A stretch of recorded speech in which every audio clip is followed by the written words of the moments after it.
जय हिंद dear students, Shri Ram academy के ऑनलाइन प्लेटफॉर्म पे आपका हार्दिक स्वागत है। Dear students, Shri Ram academy के यूट्यूब चैनल पे आपके लिए एक जीके की वीडियो सीरीज हम स्टार्ट करने जा रहे हैं। ये जो जीके वीडियो सीरीज है आपके air force, navy, NDA, army, SSC, GD, CDS, bank, SSC और जीपीएससी के क्लास 1, 2, 3 के विद्यार्थियों के लिए इम्पोर्टेंट होने वाली है। इस जीके सीरीज में इन सभी एग्जाम्स में जो जीके जनरल नॉलेज से संबंधित क्वेश्चन पूछे जाएंगे, उन इम्पोर्टेंट क्वेश्चंस को इन सीरीज में हम एक एक करके कवर करेंगे। तो जैसे सबसे पहले हम भारत के विश्व विरासत स्थलों के बारे में जानेंगे जो हमारे एग्जाम पॉइंट ऑफ व्यू से इम्पोर्टेंट होने वाले हैं। उसके बाद हम भारत के प्रमुख खिलाड़ी और उनके खेलों से संबंधित जानेंगे कि कौन सा खिलाड़ी किस खेल से संबंधित है, उसने कब पदक जीता, कब कौन सा ओलंपिक में गया। ये सारे जो एग्ज़ाम से पॉइंट ऑफ व्यू से जो भी सवाल बनते हैं वो सारे सवाल इस सीरीज में हम कवर करने वाले हैं। नेक्स्ट हम भारत के बांध और नदियों की, कौन सी नदी कहाँ से निकलती है, कौन सा बांध किस नदी पे बना हुआ है, किस नदी के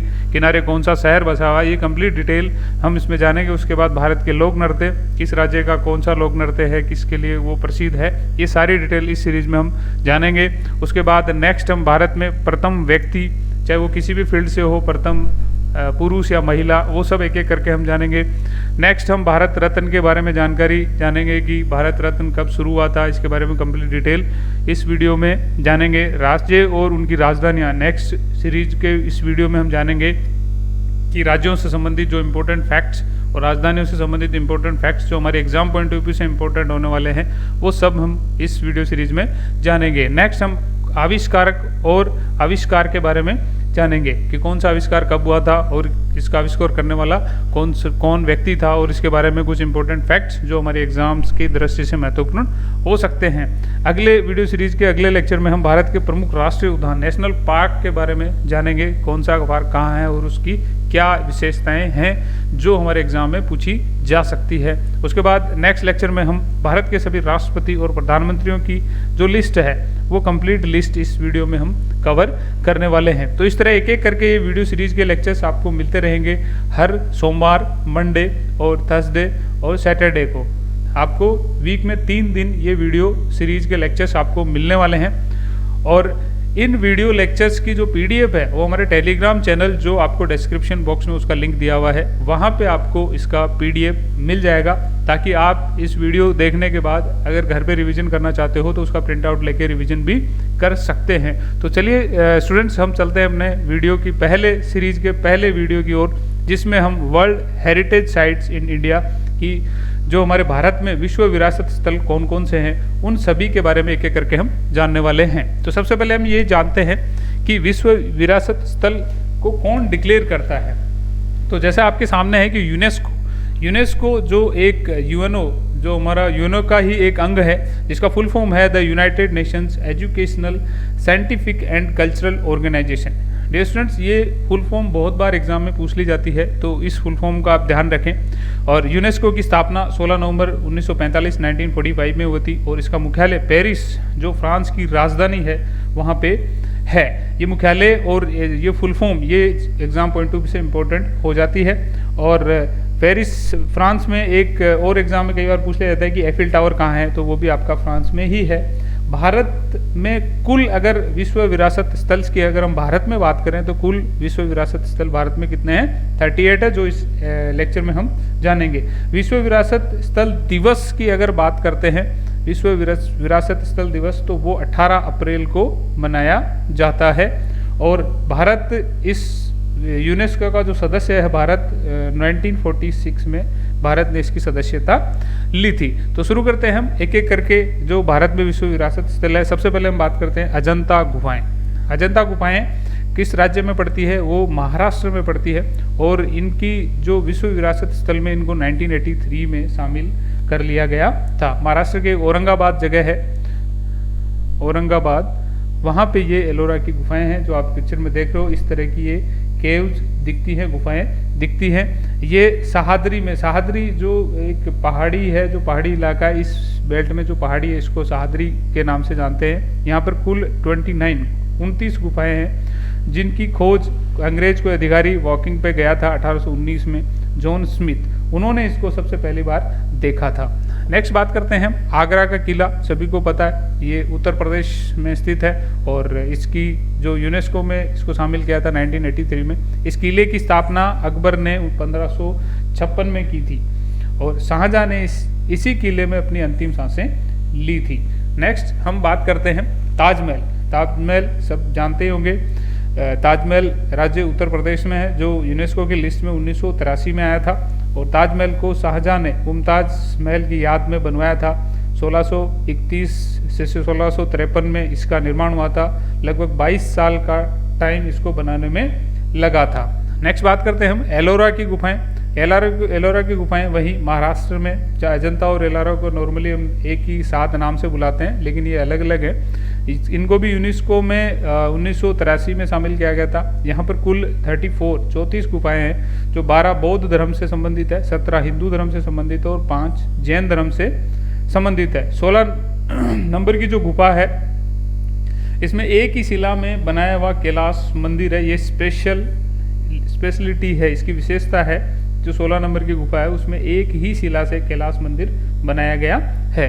नेक्स्ट बात करते हैं हम कोणार्क सूर्य मंदिर। तो कोणार्क सूर्य मंदिर जो ओडिशा में पड़ता है, भुवनेश्वर। ओडिशा की राजधानी कहाँ है ये भी आपको पता करते चलना है। ओडिशा की राजधानी है आपकी भुवनेश्वर, जिसको कोणार्क सूर्य मंदिर को 1984 में यूनेस्को की लिस्ट में शामिल किया गया था। इस मंदिर को 13वीं शताब्दी में गंगवंश के राजा नरसिंह देव ने बनाया था। संपूर्ण मंदिर स्थल को 12 जोड़ी चक्रों के साथ 7 घोड़ों से खींचते हुए निर्मित किया गया। यानी ये जो मंदिर है इसके आसपास में देखो आप पिक्चर में देख पा रहे होंगे कि इसमें 12 जोड़ी घोड़ों के साथ 7 जो ये चक्कर हैं जो ये दिए गए ना सामने, ये इसकी विशेषता है। इस तरह से इस मंदिर का निर्माण किया गया है। नेक्स्ट हम बात करें महाबलीपुरम स्मारक की। तो महाबलीपुरम स्मारक कहाँ है? तमिलनाडु में है। तमिलनाडु की राजधानी आपको पता होनी चाहिए चेन्नई। इसको 1984 में यूनेस्को की लिस्ट में शामिल किया गया था। महाबलीपुरम का एक दूसरा नाम भी है मामल्लपुरम। क्या नाम है? मामल्लपुरम। इसको मामल्लपुरम के नाम से भी जाना जाता है, जो चेंगलपट्टू जिले में पड़ता है। ये जो तमिलनाडु का चेंगलपट्टू जिला है, चेंगलपट्टू जिले में पड़ता है। तमिलनाडु के प्राचीन शहर अपने भव्य मंदिर स्थापत्य और सागर तटों के लिए बहुत प्रसिद्ध है। 7वीं शताब्दी में यह शहर पल्लव राजाओं की राजधानी हुआ करता था। जो पल्लव राजा थे उनकी राजधानी हुआ करता था ये पहले शहर। यहाँ पर पत्थरों को काटकर मंदिर बनाए गए हैं।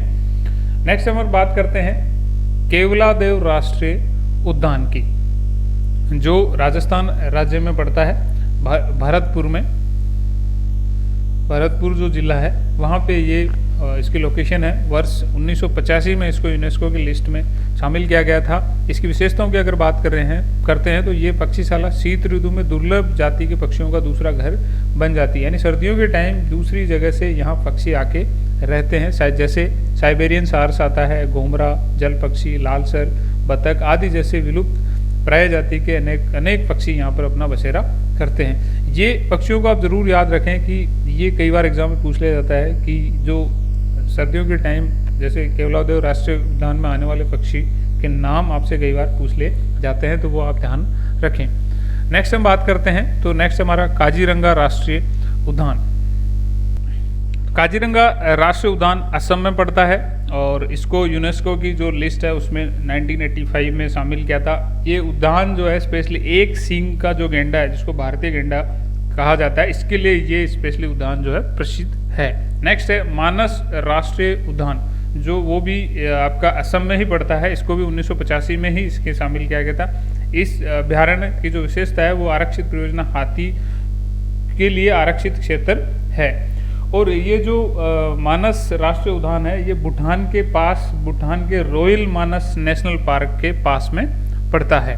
नेक्स्ट हम बात करते हैं गोवा के चर्च एवं कॉन्वेंट। ये गोवा राज्य में पड़ता है।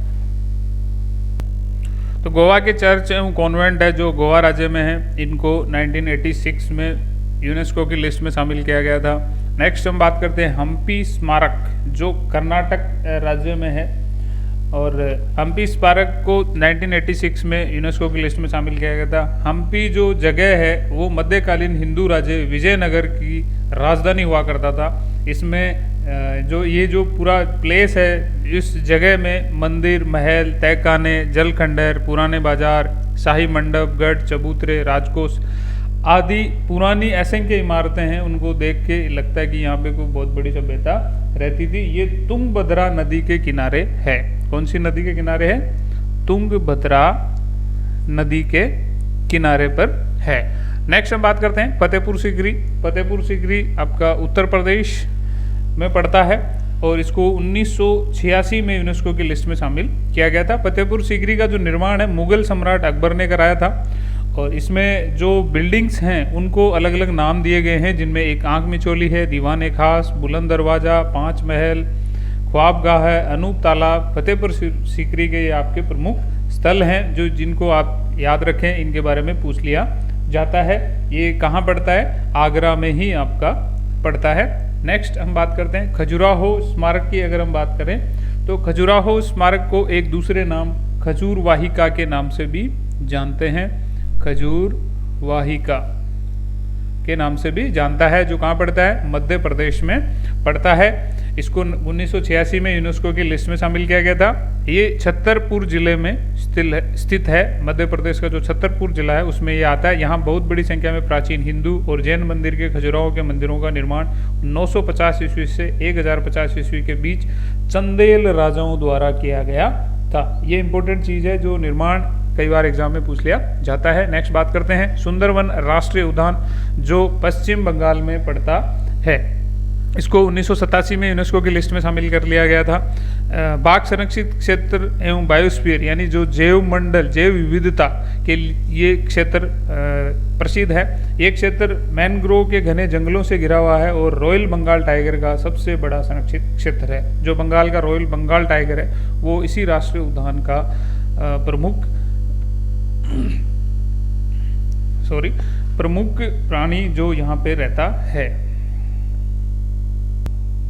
नेक्स्ट हम बात करते हैं तो नेक्स्ट आपका एलिफेंटा गुफाएं। एलिफेंटा गुफाएं महाराष्ट्र में पड़ती है।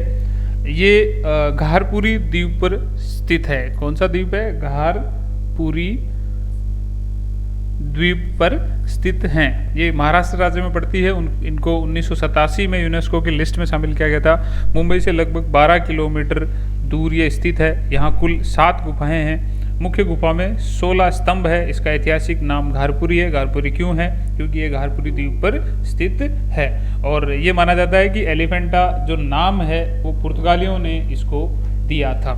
नेक्स्ट हम बात करते हैं पतदकल स्मारक। पतदकल स्मारक कर्नाटक में आपका पड़ता है और इसको 1987 में यूनेस्को की लिस्ट में शामिल कर लिया गया था। चालुक्य वंश के राजाओं ने 7वीं और 8वीं शताब्दी में यहाँ कई मंदिरों का निर्माण करवाया था। नेक्स्ट बात करते हैं महान चोल मंदिर। महान चोल मंदिर है, इसको हम बृहदेश्वर मंदिर के नाम से भी जानते हैं। बृहदेश्वर मंदिर, जो ये बृहदेश्वर मंदिर के नाम से भी जाना जाता है, वो तमिलनाडु राज्य में पड़ता आपका। तमिलनाडु में तंजौर एक जगह है, वहाँ पे ये पड़ता है। इसको 1987 में यूनेस्को की लिस्ट में शामिल कर लिया गया था और इसका निर्माण 1003 से 1010 के बीच चोल शासक राजा राज चोल ने करवाया था। उनके नाम पर इसे राजेश्वर मंदिर का नाम भी दिया जाता है। ये चीज़ आप ध्यान रखें, एग्जाम पॉइंट ऑफ व्यू से इम्पोर्टेंट है। नेक्स्ट हम बात करते हैं नंदा देवी राष्ट्रीय उद्यान एवं फूलों की घाटी जो उत्तराखंड राज्य में पड़ती है और इसको 1988 में यूनेस्को की लिस्ट में शामिल किया गया था। लगभग 633.33 वर्ग किलोमीटर में ये फैला हुआ पूरी ये घाटी है आपकी और ये उत्तर भारत का विशालतम अभ्यारण्य है जिसे सन 1982 में राष्ट्रीय उद्यान घोषित किया गया था। 82 में राष्ट्रीय उद्यान बना था और 1988 में इसको यूनेस्को की लिस्ट में शामिल कर दिया गया था। नेक्स्ट हम बात करते हैं सांची के बौद्ध स्तूप जो मध्य प्रदेश में पढ़ते हैं और ये इनको 1989 में यूनेस्को की लिस्ट में शामिल किया गया था। यहाँ कई बौद्ध स्मारक है। सांची का महान मुख्य स्तूप मूलतः सम्राट अशोक महान ने 3री सदी ईस्वी पूर्व में ये बनवाया था। नेक्स्ट बात करते हैं हुमायूं का मकबरा। हुमायूं का मकबरा। हुमायूं मुगल शासक था, बाबर प्रथम मुगल सम्राट का पुत्र। और ये जो हुमायूं का मकबरा है ये दिल्ली में पड़ता है। वर्ष 1993 में इसको यूनेस्को की लिस्ट में शामिल किया गया था। ये मकबरा जो है हुमायूं की बेगम हमीदा बानो के आदेश के अनुसार 1562 में इसको बनाया गया था। इस भवन के वास्तुकार, ये याद रखें, सैयद मुबारक इन मिराक गियासुद्दीन थे, जिन्हें अफगानिस्तान के हेरात शहर से विशेष रूप से बुलाया गया था। यानी अफगानिस्तान का ही रहने वाला था, स्पेशली इसकी डिजाइन के लिए इसको यहाँ बुलाया गया था। नेक्स्ट हम बात करते हैं कुतुब मीनार एवं अन्य स्मारक जो दिल्ली के हैं, दिल्ली में पड़ते हैं और इनको 1993 में यूनेस्को की लिस्ट में शामिल किया गया था। कुतुब मीनार का जो जैसा नाम है वैसे ही आप देख सकते हो कि इसका निर्माण कुतुबुद्दीन ऐबक ने सन 1193 में आरंभ कराया था। और इनके उत्तराधिकारी जो इल्तुतमिश थे, इन्होंने 3 और मंजिलों को बढ़ाया और सन 1368 में फिरोज शाह तुगलक ने 5वीं और अंतिम मंजिल बनाई थी। यानी शुरुआत कुतुबुद्दीन ऐबक ने करी थी, उसके बाद उनके इल्तुतमिश ने और 3 मंजिलें बनाई और लास्ट में जो इसका फाइनल जो कंस्ट्रक्शन हुआ था वो फिरोज शाह तुगलक ने करवाया था। नेक्स्ट हम बात करते हैं भारतीय पर्वतीय रेल की। अगर हम बात करें तो भारतीय पर्वतीय रेल जो आपकी दार्जिलिंग जो पश्चिम बंगाल में है और नीलगिरी तो तमिलनाडु में पड़ती है और कालका शिमला हिमाचल, ये तीनों को मिला के इसको यूनेस्को की लिस्ट में 1999 में शामिल किया गया था। नेक्स्ट हम बात करते हैं बोध गया का महाबोधि विहार। यानी ये राज्य में, आपका राज्य की बात करते हैं तो बिहार राज्य में ये पड़ता है और इसको सन 2002 में यूनेस्को की लिस्ट में शामिल किया गया था। और ये विहार उसी स्थान पर खड़ा है जहाँ गौतम बुद्ध ने ईसा पूर्व 6वीं शताब्दी में ज्ञान प्राप्त किया गया था। यानी ये वही स्थान है जहाँ गौतम बुद्ध ने अपना ज्ञान प्राप्त किया था। इस विहार में गौतम बुद्ध की एक बहुत ही बड़ी मूर्ति स्थापित है। ये मूर्ति पद्मासन की मुद्रा में है। ये ध्यान रखिए, ये मुद्रा कई बार एग्जाम में पूछ ली जाती है, तो इसको आप ध्यान से याद रखें। नेक्स्ट हम बात करते हैं भीमबेटका गुफाएं जो मध्य प्रदेश में पड़ती है। इनको 2003 में यूनेस्को की लिस्ट में शामिल किया गया था। यहाँ पर आदिमानव द्वारा बनाए गए जो शैल चित्र हैं उनके लिए ये स्पेशली प्रसिद्ध है। नेक्स्ट हम बात करते हैं चांपानेर पावागढ़ पुरातत्व उद्यान। ये गुजरात में पड़ता है, जिनको 2004 में यूनेस्को की लिस्ट में शामिल किया था। चांपानेर पावागढ़ पुरातत्व पार्क में बहुत सारे स्मारक बने हुए हैं। ये इसमें 38 स्मारक जो भारतीय पुरातत्व सर्वेक्षण के दायरे में इनको लिया गया है, पुराने स्मारक यहाँ पे हैं। नेक्स्ट हम बात करते हैं छत्रपति शिवाजी टर्मिनस जो महाराष्ट्र में है। 2004 में इसको यूनेस्को की लिस्ट में शामिल किया गया था। ये एक ऐसा रेलवे स्टेशन है जो विक्टोरियन गोथिक शैली, जो एक भवन निर्माण की एक शैली है विक्टोरियन गोथिक, जो स्पेशली महाराष्ट्र में है, जिसके निर्माण बहुत सारे जो और भी बिल्डिंग्स हैं यहाँ पे जो इस शैली में बनी हुई हैं। तो ये जो छत्रपति शिवाजी टर्मिनल है वो भी इस विक्टोरियन गोथिक शैली में बनाया गया है। नेक्स्ट हम बात करते हैं दिल्ली का लाल किला। ये 2007 में इसको यूनेस्को की लिस्ट में शामिल किया गया था। इस किले को 5वें मुगल बादशाह शाहजहां ने बनाया था, जिन्होंने ताजमहल बनाया था, वही लाल किला भी इन्होंने बनाया गया था। लाल किला, इसको लाल किला इसलिए कहा जाता है क्योंकि इसकी दीवारों का जो रंग है वो लाल रंग का है। बात करते हैं नेक्स्ट जंतर मंतर जो जयपुर में है, वो राजस्थान राज्य की राजधानी जयपुर में स्थित है। वर्ष 2010 में इसको यूनेस्को की लिस्ट में शामिल किया गया था। सवाई जयसिंह द्वारा 1724 से 1734 के बीच एक खगोल वेधशाला मतलब आकाशीय जो भी पिंड हैं उनको देखने के लिए यहाँ पे बहुत सारी दूरदर्शी और ये मशीनी जो है इन्होंने लगवाई थी, उसी को हम खगोल वेधशाला कहते हैं। नेक्स्ट है पश्चिमी घाट। पश्चिमी घाट जो है ये एक पर्वत श्रृंखला है जिसमें संस्कृत में नाम इसको सहाद्री पर्वत के नाम से भी जाना जाता है, जो हमारे जो गुजरात और महाराष्ट्र के बॉर्डर से स्टार्ट होता है और ये आगे महाराष्ट्र, गोवा, केरला, कर्नाटका और आपका तमिलनाडु तक जाता है। तो इसी को पश्चिमी घाट के नाम से जाना जाता है। इस पश्चिमी घाट को 2012 में यूनेस्को की लिस्ट में शामिल कर दिया गया था। ये तमिलनाडु है, तमिलनाडु, ये गलती से यहाँ प्रिंट हो गया। नेक्स्ट हम बात करते हैं राजस्थान के पहाड़ी दुर्ग की बात करते हैं। तो राजस्थान के टोटल 6 पहाड़ी दुर्ग हैं जिनको यूनेस्को की लिस्ट में शामिल किया गया था 2013 में। ये 6 पहाड़ी दुर्ग कौन कौन से हैं? चित्तौड़गढ़ का जो किला है दुर्ग, कुंभलगढ़ का कुंभलगढ़ दुर्ग है, सवाई माधोपुर का रणथंभौर दुर्ग है, झालावाड़ का कागरोन दुर्ग है, और जयपुर का आमेन दुर्ग, और जैसलमेर का जैसलमेर दुर्ग। ये 6 दुर्ग हैं जिनको यूनेस्को की लिस्ट में शामिल किया गया है। नेक्स्ट हम बात करते हैं ग्रेट हिमालयन राष्ट्रीय उद्यान। ग्रेट हिमालयन राष्ट्रीय उद्यान जो है हिमाचल प्रदेश में पड़ता है और इसको 2014 में यूनेस्को की लिस्ट में शामिल किया गया था। हिमाचल प्रदेश के कुल्लू जिले में इसको 1984 में बनाया गया इस पार्क को 1999 में राष्ट्रीय पार्क घोषित किया गया था और 2014 में इसको यूनेस्को की लिस्ट में ले लिया गया। ये इसमें अनेक जैव विविधताएं पाई जाती है, इसके लिए ये उद्यान प्रसिद्ध है। नेक्स्ट है रानी की वाव, जो राज्य गुजरात के पाटन डिस्ट्रिक्ट में पड़ती है। 2014 में रानी की वाव, वाव का मतलब होता है बावड़ी, जिसमें सीढ़ियाँ लगा के पानी, पहले पुराने ज़माने में सीढ़ियाँ लगा के वहाँ पानी इकट्ठा हो, नहाने धोने का ये सब काम किया जाता था, तो इसको कहते हैं बावड़ी। तो ये रानी की वाव जो पाटन जिले में है। जुलाई 2018 में RBI reserve bank of India, भारतीय जो रिजर्व बैंक ने, इन्होंने इस रानी की वाव की जो फोटो है वो 100 के नोट पर छापना शुरू कर दिया था। वर्ष 1063 में सोलंकी शासक के राजा भीमदेव प्रथम की पत्नी रानी उदयामती ने इसको बनवाया था। नेक्स्ट हम बात करते हैं नालंदा विश्वविद्यालय की, जो राज्य बिहार में पड़ता है।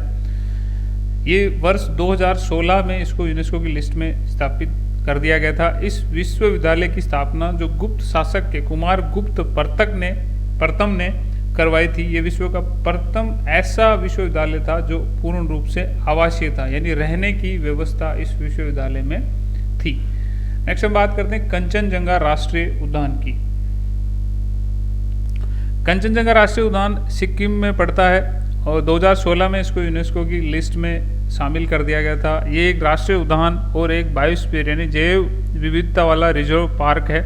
इस उद्यान को अपना नाम कंचनजंगा पर्वत से मिलता है। यहाँ जो कंचनजंगा हिमालय श्रेणी का जो कंचनजंगा पर्वत है उसके नाम पे इसका नाम दिया गया है कंचनजंगा राष्ट्रीय उद्यान। और यहाँ पे हिम तेंदुआ और हिमालय काला भालू, कस्तूरी मृग और फ्लाइंग गिलहरी और लाल पांडा जैसे जीव यहाँ पर निवास करते हैं। नेक्स्ट है कैपिटल कॉम्प्लेक्स, जो चंडीगढ़ यूटी जो हमारा केंद्र शासित प्रदेश है, जो पंजाब और हरियाणा की राजधानी है, इसको 2016 में यूनेस्को की लिस्ट में शामिल किया गया था। ये इसकी जो डिज़ाइन है वो ली कॉर्बुजिए द्वारा डिज़ाइन किया गया था और इसमें स्पेशली 3 इमारत हैं, 3 स्मारक हैं और एक झील है। इनमें यहाँ की जो चंडीगढ़ जो पंजाब और हरियाणा की विधानसभा है वो यहाँ इसी कैपिटल कॉम्प्लेक्स में है। यहाँ का सचिवालय भी यहाँ है, उच्च न्यायालय भी इसी में आता है। और हस्त स्मारक, मुक्त हस्त स्मारक का मतलब एक हाथ खुला हुआ हाथ है, ओपन हाथ, ऐसा कुछ स्मारक वहाँ पे बनाया गया है। और ज्यामितीय पहाड़ी और टावर ऑफ शेडोज, ये सारी जो बिल्डिंग्स हैं वो इसी कैपिटल कॉम्प्लेक्स के दायरे में आती है। नेक्स्ट है अहमदाबाद। अहमदाबाद एक पहला ऐसा शहर है जो ऐतिहासिक शहर है जो गुजरात राज्य में पड़ता है। उसको 2017 के अंदर यूनेस्को की लिस्ट में शामिल कर दिया गया था। इस शहर की स्थापना अहमद शाह प्रथम ने 1411 में गुजरात सल्तनत के रूप में की थी। अहमदाबाद को भारत का मैनचेस्टर भी कहते हैं। नेक्स्ट हम बात करते हैं मुंबई की विक्टोरियन गोथिक और डेको। ये मुंबई यानी महाराष्ट्र राज्य में पड़ता है। 2018 में इस शैली को यूनेस्को की लिस्ट में शामिल किया गया था। 19वीं सदी में विक्टोरियन नियो गोथिक सार्वजनिक भवनों और 20वीं सदी में आर्ट डेको भवनों का एक संग्रह है जो भारत के महाराष्ट्र में मुंबई के फोर्ट इलाके में है।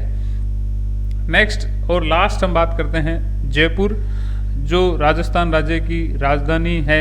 इस शहर को भी यूनेस्को की लिस्ट में शामिल किया गया है 2019 से। जयपुर को गुलाबी नगर के नाम से भी जाना जाता है, जो राजस्थान राज्य की राजधानी है। ये मैंने आपको पहले ही बता दिया था। इस शहर की स्थापना 1728 में आमेर के महाराजा जय सिंह द्वितीय ने की थी। तो इस वीडियो में हमने जाना एक एक करके हमारे जो 38 जो भारत के विश्व विरासत स्थल हैं उन सभी के बारे में। तो ये सभी जो विश्व विरासत स्थल हैं वो आपके एग्जाम पॉइंट ऑफ व्यू से बहुत ही इंपॉर्टेंट है। इसका PDF जैसा वीडियो के शुरू में मैंने बताया था कि आप हमारे टेलीग्राम चैनल का जो लिंक है वहाँ पे जाके आप यहाँ से डाउनलोड कर सकते हैं। तो आज के वीडियो में इतना ही। जो लोग YouTube चैनल पे हमारे नए हैं वो इस चैनल को सब्सक्राइब जरूर कर लें, लाइक करें और अपने दोस्तों को शेयर करें, क्योंकि आपका एक शेयर आपके किसी दोस्त की ज़िंदगी बना सकता है। और अधिक जानकारी के लिए आप हमारी वेबसाइट भी लॉगिन कर सकते हैं www.sriramacademy.org, या फिर हमारे जो 3 सेंटर वडोदरा, लीमड़ी और महसाणा हैं उनके कॉन्टैक्ट नंबर आपको स्क्रीन पे दिए हुए हैं। इन पे आप कॉल करके और अधिक डिटेल से जानकारी ले सकते हैं। तो आज के वीडियो में इतना ही। Thank you. जय हिंद, जय भारत। श्रीराम एकेडमी 10th या 12th के बाद डिफेंस सर्विस क्षेत्र से जुड़ने के लिए भरोसेमंद नाम, जहां डिफेंस में चुने जाने की तैयारी के लिए नहीं देनी पड़ती है बड़ी बड़ी फीस। श्रीराम एकेडमी 2015 से करवाता है army, air force, navy, SSC, constable, GPSC exam की तैयारी। ट्रेनिंग के बाद आप डिफेंस और सिविल सर्विसेज में हो सकते हैं भर्ती।